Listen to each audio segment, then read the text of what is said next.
عوام کا روزہ۔ روزے کے لغوی معنی ہے رکنا، لہذا شریعت کی اصطلاح میں صبح صادق سے لے کر غروب آفتاب تک قصداً کھانے پینے اور جماعت سے رکے رہنے کو روزہ کہتے ہیں، اور یہی عوام لوگوں کا روزہ ہے۔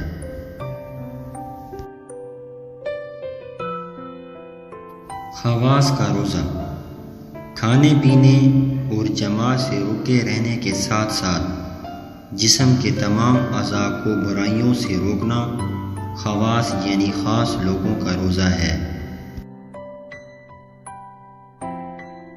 سونے کا دسترخوان، قیامت والے دن روزہ داروں کے لیے ایک سونے کا دسترخوان رکھا جائے گا جس سے وہ کھائیں گے، حالانکہ لوگ حساب کتاب کے منتظر ہوں گے۔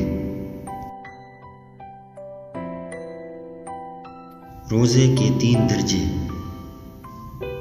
میٹھے میٹھے اسلامی بھائیوں، روزے کے اگرچہ ظاہری شرط یہی ہے کہ روزہ دار قصداً کھانے پینے اور جماعت سے باز رہے، تاہم روزے کے کچھ باطنی آداب بھی ہیں جن کا جاننا ضروری ہے تاکہ حقیقی معنوں میں ہم روزہ کی برکتیں حاصل کر سکیں۔ چنانچہ روزے کے 3 درجے ہیں۔ 3 اخاص الخواص کا روزہ، اپنے آپ کو تمام تر اموار سے روک کر صرف اور صرف اللہ عز و جل کی طرف متوجہ ہونا، یہ اخاص الخواص یعنی خاص الخاص لوگوں کا روزہ ہے۔ ایک روزہ چھوڑنے کا نقصان۔